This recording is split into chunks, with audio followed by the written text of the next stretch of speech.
We've got ourselves a moody 49ers update. Not a lot of sunshine for this one, but I'm actually digging the colors. Also, some of the highlights coming out of OTAs. Kaelon Black, Quadzilla. Remember that he can squat over 500 pounds, and you could really tell just by looking at his frame. This is the deepest 49ers reaction to the OTA practice that we watched on Thursday. And the receivers in general stood out to me, and I've talked about the wideouts, and I'll talk some more about them. But the running backs catching the ball out of the backfield, as you see here from Kaelon Black, that was something that was featured over and over and over again. It was Black and it was Jordan James making a whole heck of a lot of catches out of the backfield. And I just have to remind everybody that the reason that Christian McCaffrey had to take a career-high 413 touches in 2025 is because the 49ers did not have receiving efficiency behind him. Brian Robinson ranked near last in yards per route run of running backs. The year before, Jordan Mason ranked near last in yards per route run from running backs. Obviously, Christian McCaffrey does not rank last in yards per route run from running backs. There's been a singular ability residing with Christian McCaffrey that has essentially forced the 49ers to keep him off the field so that the offense doesn't skip a beat, because the separation generated and the trust earned by him at the running back position is such an important linchpin of Kyle Shanahan's attack. So one of the primary goals of this offseason for the 49ers was to find a way to give Christian McCaffrey rest. And to do that, the 49ers would need to find trusted running back talent in the pass game. And I think that Kaelon Black has a chance to be that. Kyle Shanahan even alluded to it. He said that it by no means is a finished product, but based on what the 49ers saw at the Senior Bowl with the route running, and then based on what we're seeing now, the potential for Kaelon Black to deliver at the running back position out of the backfield is there. He's been great, man. Yeah, he's been everything you would want in a rookie. Super attentive in meetings, does everything right, has a bunch of talent, and complements our room really well.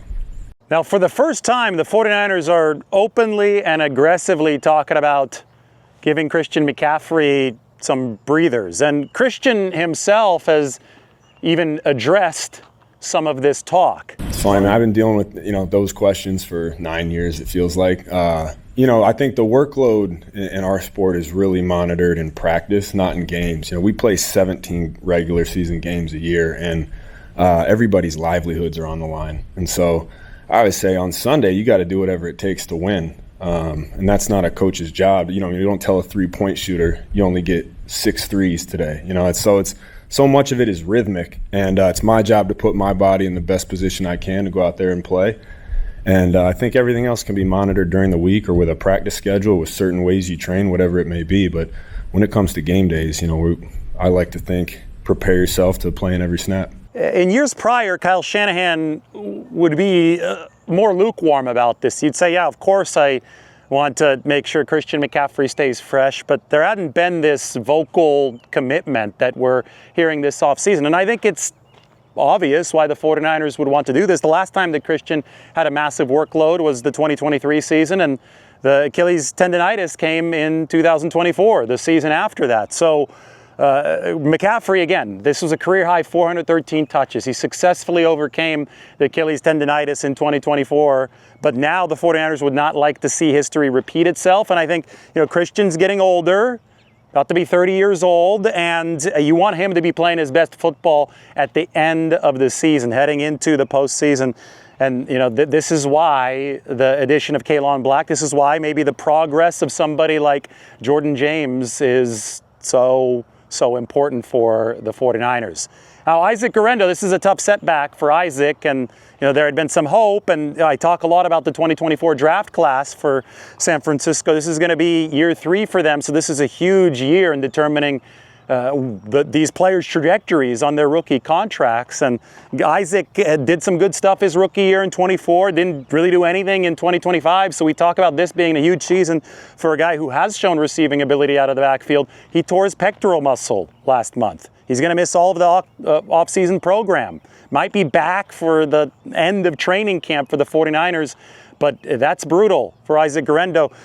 Last year, the 49ers didn't really see any injuries at running back over the course of the regular season. So all we saw was Christian McCaffrey and a little bit of Brian Robinson. Didn't get to Isaac Guerendo. By the end, it seemed that Jordan James had leapt over Isaac Guerendo on the depth chart. That's why he played against Seattle at the end, and Isaac Guerendo didn't.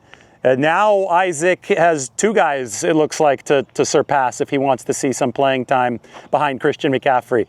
Kaelon Black added to the mix on top of Jordan James. Osa Odighizuwa really stood out at the practice on Thursday. You see a bunch of NFL defensive linemen, obviously big guys, obviously athletic guys. I mean, this is the National Football League. But amongst that group, Osa Odighizuwa manages to look different.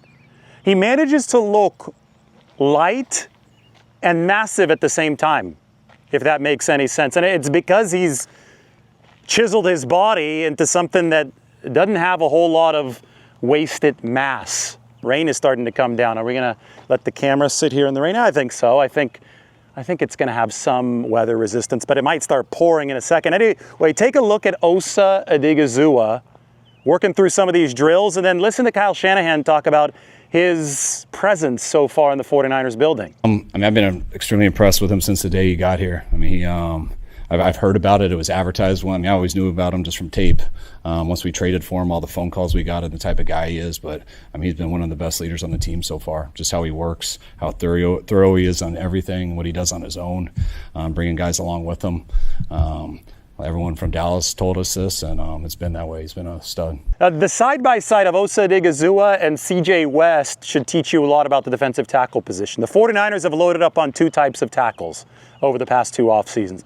First, the run stoppers. CJ West, part of the run stoppers. Alfred Collins, obviously there too, but he's coming back from the shoulder surgery, so he's not on the field yet. Those guys are over 320 pounds. You need those big space-eating defensive tackles, double-team-eating defensive tackles in the modern NFL because the wide nine is essentially an alignment that's been embraced across the entire league. It's going to mean more space in between your defensive linemen. So you need guys with big wingspans and also guys who are heavy to be able to draw that offensive attention that opens things up for lighter defenders who are going to be working the athleticism to the pass rush. So you need your big guys to stop the run.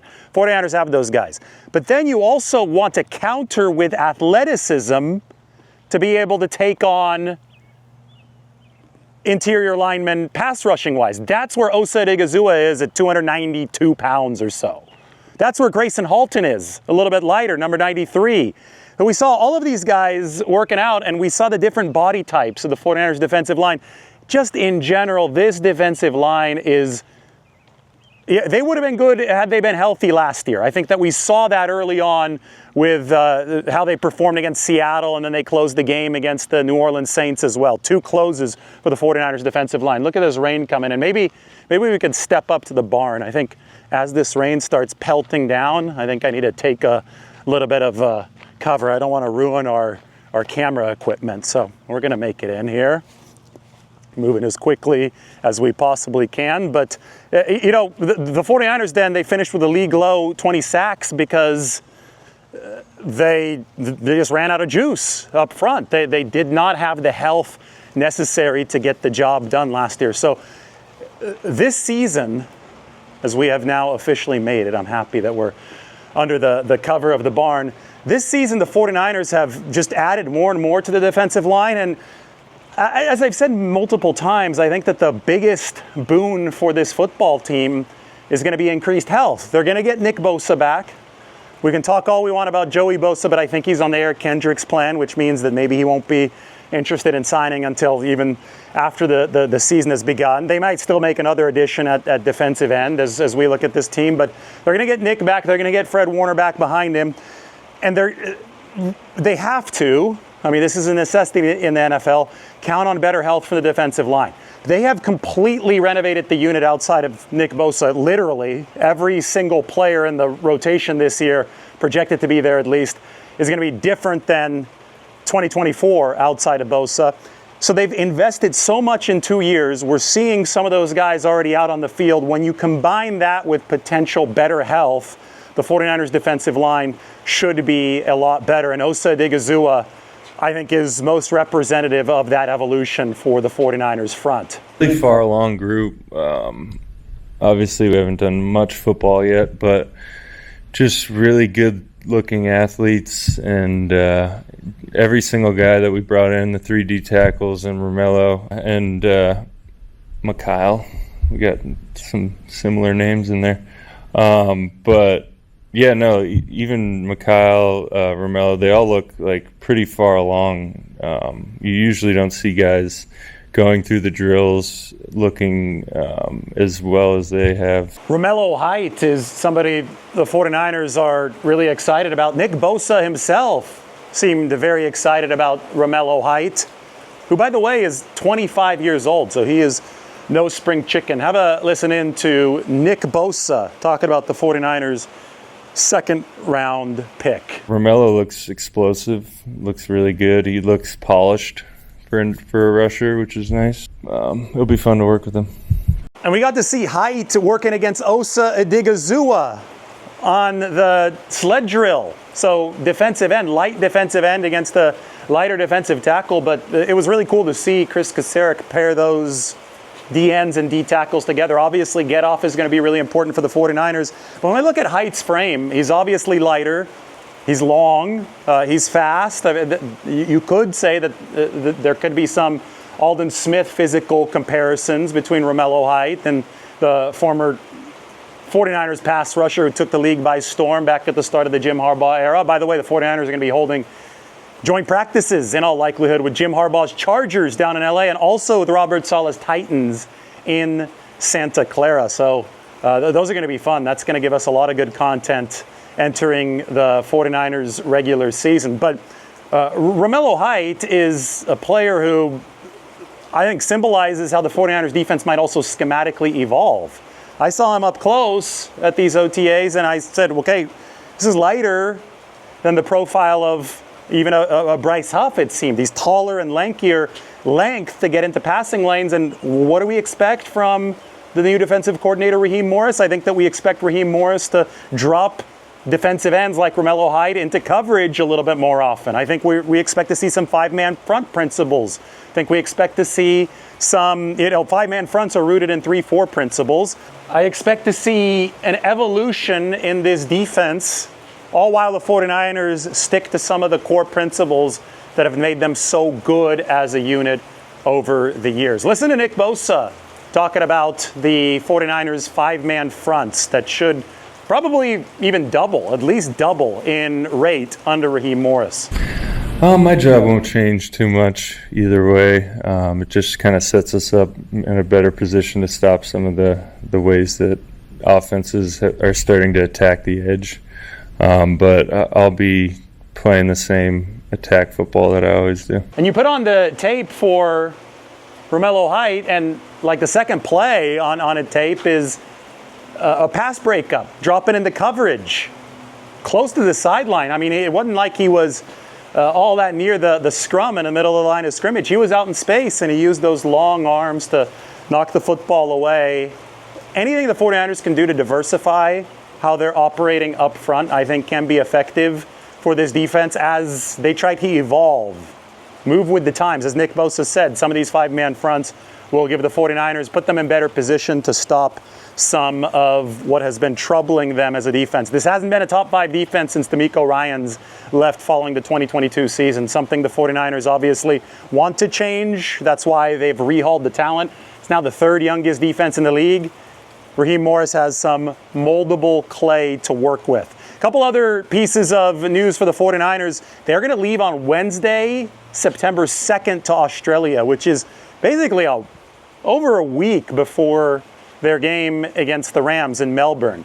You lose an entire day when you fly out to Australia. Like, if you fly out in the evening, the very next day is wiped out and you don't land until the second day morning. So the 49ers, in order to be there a full week ahead of the game, feel they need to leave more than a week before the game. So this is going to be crazy. We'll see how they structure the practice schedule over the course of the end of training camp especially. But Kyle Shanahan feels the 49ers will lose some practices. Of course, they're going to practice out in Australia. we'll just see exactly how that schedule works. I'm very interested in it because I've got my flights booked, but I don't know if I'm going to have to make a couple of tweaks heading out there 15 plus hours to Melbourne. If anybody wants a fan meetup in Sydney or Melbourne, let me know. I think that's something that we're planning on, but it's going to take some diligence here as we try to coordinate with the 49ers schedule. I mentioned the joint practices. Those are going to be big as well. And then, this is interesting. Speaking of Australia, for now, the 49ers roster is at the 90-man limit. The Brandon Aiyuk is not counting, just to clarify, against the 90-man limit. The left squad list does, I guess, carry over some benefits, or at least a roster exception, into the offseason. But Jack Bouwmeester, the punter out of Texas, whom the 49ers signed as an undrafted free agent, is technically not on the team right now because he still needs to get his visa processed. He's from Australia, where the 49ers will be playing week 1. So Bouwmeester is not on the team at this moment. Once his visa is processed, maybe the 49ers will sign him. But once that does happen, if and when it does, the 49ers will have to cut somebody to make room for Jack Bouwmeester. They currently have Corliss Waitman, the free agent punter that they added, formerly of the Steelers, the lefty. Bouwmeester is a righty. They like having both a lefty and a righty. It's good for their return men who are working on catching some of the punts. I talked about the return men the other day. Ricky Pearsall, Christian Kirk, Will Pauling, Wesley Grimes. All those guys were working on returns. We'll see who the 49ers choose to replace Sky Moore, who's now with the Packers. But in order to facilitate that competition, they want returners catching the ball off of both feet. So Waitman, the lefty, Bouwmeester, the righty, but Bouwmeester's currently not on the team. The Australian needs to get his visa situation taken care of. Then maybe he will be on the team, and the 49ers, if he wins the punting competition, they'll have an Australian punter going to Australia in week 1. But as of right now, the 90-man roster is full. The 49ers are moving forward into OTA week number 2. That was the deepest reaction to what we saw in OTA week 1. A lot of people asking me, David, what did Brock Purdy look like? People always interested in the quarterback position. Brock Purdy looks sharp, but I think you're more interested right now in all the rookies, and we've seen a taste already now of the rookies working with the 49ers veterans. We'll see another taste next week, and maybe that's going to be it. Maybe there won't be a veteran minicamp. There's a chance the 49ers cancel veteran minicamp as they have in the past. In fact, that's the mandatory part of this offseason program. Since Trent Williams is showing up next week, I think there's a real chance that the 49ers will not practice the week after, that Kyle Shanahan will have been happy enough with the work already put in, and the 49ers will move on to the dead of the offseason to get ready for training camp, which is going to happen in July. All right, rain is still coming down. I may have to brave it. You guys want to say bye to the horses? We can go and do so right now. Well, there's one. Other 2 are enjoying the rain. Other 2 are hanging out outside. We will talk to you very soon.